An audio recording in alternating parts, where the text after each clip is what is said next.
مختار کی فضیلت میں 150 حدیثیں، مذمت میں صرف 2، جن میں سے ایک کی تو یہ حالت کہ جو مذمت میں لگ رہی تھی وہ بھی آگے چل کے فضیلت میں تبدیل ہو گئی۔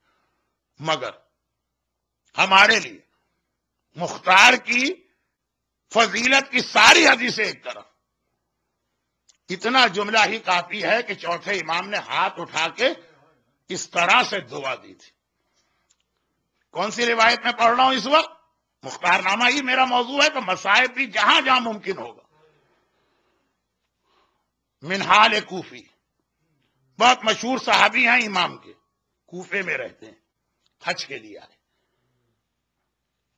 اور حج ہو نہیں سکتا جب تک کہ آپ معصوم کی زیارت نہ کریں۔ وہ طواف نہیں ہے، تیرے مقدر کا چکر ہے نا، وہ جو ایک مصرع ہے اس ٹائپ کا۔ حج ہو نہیں سکتا، اصل حج کہتے ہی اسے ہیں کہ خانہ خدا کے گرد گھومنے کے ساتھ امام معصوم کی زیارت۔ یہ جملہ کل مختار نامے میں بہت اہم جملہ بننے جا رہا۔ اس جملے نے ہی اس آدمی کی جان بچا لی جو مختار کو قید سے نکال رہا تھا۔ کل کی بات، بس اتنی سی بات کہ منہال حج کے بعد مدینے آئے، روضہ رسول کی زیارت کی، اور چونکہ چوتھے امام کا زمانہ ہے چوتھے امام کی بھی زیارت کی۔ جیسے ہی پہنچے امام نے دیکھا منہال اچھا تم کوفے سے آئے ہو؟ فرزند رسول جی ہاں۔ کہا کہ کوفے کے کیا حالات ہیں؟ کہا مولا آج کل تو بہت اچھے حالات، مختار اچھی طرح سے آپ کے بابا اور آپ کے خاندان کے ظالموں سے انتقام لے رہے۔ چوتھے امام نے کس کا نام لیا؟ اپنے بابا حسین کے گلے پہ خنجر چلانے والے شمر کا؟ نہیں۔ اپنے جوان بھائی اکبر کے سینے میں برچھی اتارنے والے کا؟ نہیں۔ اپنے چچا کے بازو قلم کرنے والے کا؟ نہیں۔ چوتھے امام نے جیسے ہی یہ سنا کہ منہال ایک بات بتاؤ، ہرملہ پکڑا گیا کہ نہیں پکڑا گیا؟ اللہ اللہ، میرا چوتھا امام، دیکھیے کچھ لفظ ہم امام کے لیے استعمال کرتے ہیں لیکن وہ توہین کے لیے نہیں ہے کہ بےکس امام، مظلوم امام، لاچار امام، کہ اصل جملہ ہے حکم خدا کے آگے لاچار، طاقت ساری رکھتے ہیں، خدا نے روک دیا رک گئے۔ ہائے میرے مظلوم امام نے ایک بار ہاتھ اٹھائے اور کہا اے خدا ہرملہ جلد از جلد پکڑا جائے، قطع اللہ یدیہ ورجلہ، اللہ اس کے ہاتھ اور پاؤں کاٹے، وَأَحْرَقَهُ فِي النَّارِ الدُّنْيَا قَبْلَ نَارِ الْآخِرَةِ، اور جہنم کی آگ سے پہلے وہ دنیا میں آگ کا مزہ چکھے۔ جناب خدیجہ کے فضائل میں ایک جملہ آپ سنتے ہیں کہ قرآن نے کہا وَوَجَدَكَ عَائِلًا فَأَغْنَىٰ، اے حبیب ہم نے تمہیں تنگ دست پایا تو غنی کر دیا۔ ہم کہتے ہیں نا کہ اللہ کہہ رہا ہے ہم نے غنی کیا، دولت خدیجہ سے غنی ہوئی، عمل خدیجہ کا ہے، اللہ اپنی طرف نسبت دے رہا۔ الم یجدک یتیما فآویٰ، ہم نے تمہیں یتیم پایا تو اپنی پناہ میں لیا۔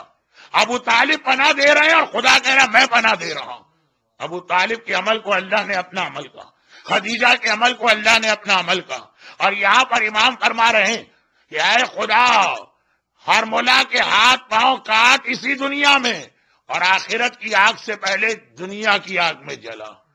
اور یہ عمل کس نے کیا؟ مختار نے۔ عمل مختار کا ہے، امام اللہ کی طرف نسبت دے رہے، اسی لیے بعض علماء مختار کا لقب کہتے ہیں خدائی تلوار، وہ جو عمل کر رہا ہے خدا اپنی جانب نسبت دے رہا ہے۔ منہال نے دعا سنی اور بس زیارت ہو گئی، کوفے میں آ گئے۔ ابھی کوفے میں انٹر ہوئے ہیں، حج کر کے آ رہے ہیں، گھر بھی نہیں گئے، ابھی کوفے کے دروازے سے گھر جا رہے ہیں، دیکھا مجمع دوڑا جا رہا، مجمع بھاگا جا رہا، ایک بہت بڑا مجمع، سب ایک طرف جا رہے ہیں۔ گھبرا کے کہا بھائی کیا ہو گیا، کہاں جا رہے ہو؟ کہا ہم کناسا میں جا رہے ہیں۔ کناسا میں ایک بہت بڑا میدان تھا۔ بھائی کیوں جا رہے ہو؟ کہا ابھی ہرملہ پکڑا گیا ہے، ظالم اتنے دنوں سے چھپا بیٹھا تھا، ابھی ہرملہ پکڑا گیا ہے، مختار نے کہا ہے سب آدمی وہاں پہنچے، مجمع عام میں سزا دی جائے گی۔ بس ایک بار منہال نے اپنی سواری کا رخ پھیر لیا۔ حج سے آدمی کتنا تھکا ہوا تھا، نہیں جانا گھر، جا کے اس ہرملہ کے انجام کو دیکھنا ہے۔ وہاں پہنچے، مختار بھی آیا آخر میں، منہال کو دیکھا، پہچانتے ہیں کہ امام کے صحابی، کہا منہال ابھی تم سے بات کرتا ہوں، پہلے تمہیں ہرملہ کو سزا دو۔ اور ایک بار ہرملہ کے ہاتھ کٹوائے، پاؤں کٹوایا، آگ میں ڈال کے زندہ جلایا۔ منہال نے کہا سبحان اللہ، اللہ اکبر، مختار نے کہا کہ ٹھیک ہے، اللہ کی تسبیح اور تکبیر ہر وقت کی جا سکتی ہے، اس وقت کیوں کی؟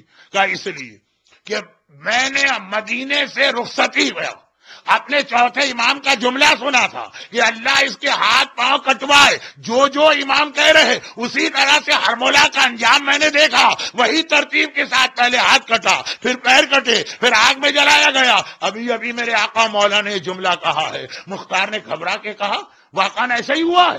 منہال کہتے میں گواہ ہوں۔ مختار گھوڑے سے اترے، زمین کناسا پہ سجدہ کیا، خدا بندے تیرا شکر ہے میں دعائے امام سجاد پورا کرنے والا بنا، میں تمنا امام سجاد بنا۔ تو 156 روایتیں فضیلت کی ایک طرف، یہی کتنی بڑی سعادت ہے کہ مختار دعائے سجاد کی تعبیر بن کے آ رہے، تمنا سجاد، مراد سجاد ہمارے سامنے پوری ہو رہی۔ مگر اس سے کچھ پہلے، ہرملا کا ہاتھ اور پاؤں کٹنے سے کچھ پہلے ایک ایسا ماحول کناسا میں بن گیا کہ کیا کسی مجلس میں وہ گریا ہوا ہوگا جو کوفے کے اس میدان میں ہو رہا ہے، کیونکہ مختار نے کہا تھا ہرملا اتنا بتا دو کہ تو نے میدان کربلا میں کیا کیا تھا۔ کہا کہ اے مختار اتنا سن لے، میں تیر اندازوں کا سردار بھی تھا اور عرب کا سب سے بڑا تیر انداز۔ جنگ شروع ہوتے ہی ہمارے ساتھ میرے پاس آیا، کہا ہرملا میں تمہیں چھوٹے موٹے کاموں کے لیے زحمت نہیں دوں گا، تم ایک کونے میں بیٹھ کے آرام کرو، تمہاری جو فوج ہے، تمہارے جو شاگرد ہیں، تمہارے جو نیچے والے، ان کو لے کے جاتا ہوں۔ جب کبھی معاملہ اتنا خطرناک ہوگا کہ جنگ میرے کنٹرول سے باہر ہوگی، صرف اس وقت تمہیں بلاؤں گا۔ مختار نے کہا تو پھر بلائے گا؟ کہا کہ بس پورے کربلا میں صرف 3 بار مجھے بلایا گیا، مجھ سے کہا گیا کہ تمہیں تین تیر مارنا ہے۔ پورے کربلا میں نے 3 مارے، مگر عزاداروں یہ 3 تیر کربلا کے ظالموں کے تمام مظالم پہ بھاری ہو گئے۔ مختار کہتے ہیں پہلا تیر کیا تھا؟ کہا کہ ایک بار عمر سعد پورا دن صبح سے دوپہر، دوپہر سے سپہر مجھے کوئی کام ہی نہیں دیا گیا، آرام سے بیٹھا ہوں۔ سپہر کے قریب عمر سعد گھبرایا آیا، کہنے لگا ہرمولا اب تیری ضرورت پڑی ہے۔ حسین کا بھائی عباس گیا فرات کے کنارے، پانی بھر کے آیا، ہم نے اس کا دائنا ہاتھ کٹوایا، وہ نہیں رکا، بایاں ہاتھ کٹوایا، نہیں رکا، اس کے سارے جسم میں تیر بے بس ہو گئے، وہ نہیں رکا۔ اے ہرمولا کیا تم سوچ سکتے ہو دونوں ہاتھ کٹنے کے بعد بھی کٹے ہوئے ہاتھوں سے عباس ایسا جہاد کر رہا کہ میری 30,000 کی فوج عباس کو نہیں روک پا رہی ہے۔ یہ پانی اگر خیمے میں پہنچ گیا غضب ہو جائے گا، عباس کو روکنا ہے، عباس کو روکنا ہے۔ ذرا سنیے، ذرا سوچیے وہ شیر جری کس طرح آگے بڑھا ہوگا کہ 30,000 کا لشکر ہاتھ کٹے ہوئے عباس کو نہ روک پایا۔ ہرملا کہتا ہے کہ جب میں نے یہ سنا، بسر سعد نے مجھے بلایا، ایک مرتبہ میں چلا، میں نے دیکھا واقعاً عباس کے بدن پہ کوئی جگہ بھی بغیر تیروں کے نہیں ہے۔ تبھی تو وہ معمار ایک مرتبہ جناب عباس کے روزے میں، اصل قبر تو نیچے ہے نا، وہاں پہ پانی آنے لگا تھا۔ اس کی بات نہیں کر رہا، اس سے بھی پہلے کی بات، پانی آنے لگا تھا، ایک آدمی کو بلایا گیا، معمار کو، وہ گیا چیخے مارتا ہوا آیا۔ لوگوں نے کہا کیوں رو رہے ہو؟ کہا کہ میں نے تاریخوں میں پڑھا ہے عباس کا قد اتنا زیادہ تھا کہ گھوڑے پہ بیٹھتے تھے تو پاؤں زمین تک پہنچتے تھے، اور وہاں قبر تو ایک بچے کے برابر قبر نظر آ رہی ہے، ایسا بدن ٹکڑے ٹکڑے ہوا۔ تو ہرملا کہتا ہے سارے بدن پہ اتنے تیر لگے ہیں، میں نے سوچا میں کیا کر لوں گا، اتنے تیر کھا کے جو نہیں رک رہا ہے، رکنا تو درکنار، رفتار سست بھی نہیں ہو رہی، میں ایک اور تیر مار کے کیا کروں گا، سوچنا چاہیے عباس کی طاقت کا راز کیا ہے۔ دائنا ہاتھ کٹ گیا، بائنا ہاتھ کٹ گیا، تیروں سے بدن چھلنی ہو گیا، پھر بھی کیوں نہیں رک رہے؟ میں نے غور کیا، ایک چیز سمجھ میں آئی کہ دونوں ہاتھوں کے درمیان ایک مشق ہے جس سے عباس بچا رہے ہیں، ہر تیر اپنے بدن پہ لے رہے ہیں، مشق پہ کوئی تیر نہ آنے پائے۔ بس میں سمجھ گیا عباس کی طاقت کا راز یہ مشق ہے، ہر سپاہی عباس کے بدن پہ تیر مار رہا ہے۔ میں نے اپنی کمان میں 3 بھال کا پہلا تیر جوڑا، عباس کے بدن پہ نہ مارا، مشق سکینہ پہ مارا، ایک بار پانی بہا اور بس عباس بھی گویا ختم ہو گئے۔ اب ایک بار عباس گھوڑے سے زمین کربلا پہ گرے، پہلی بار کا آقا میرا آخری سلام لیجیے۔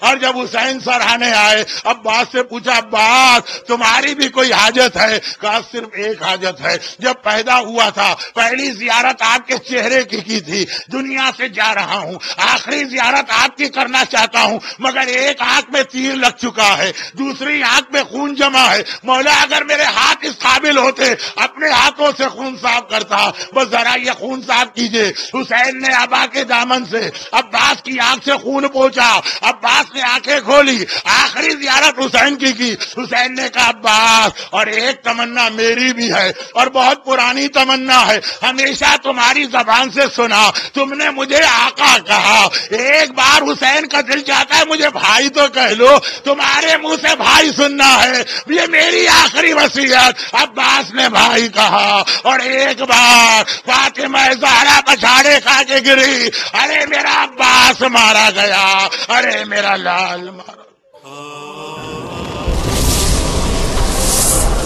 السلام على الحسين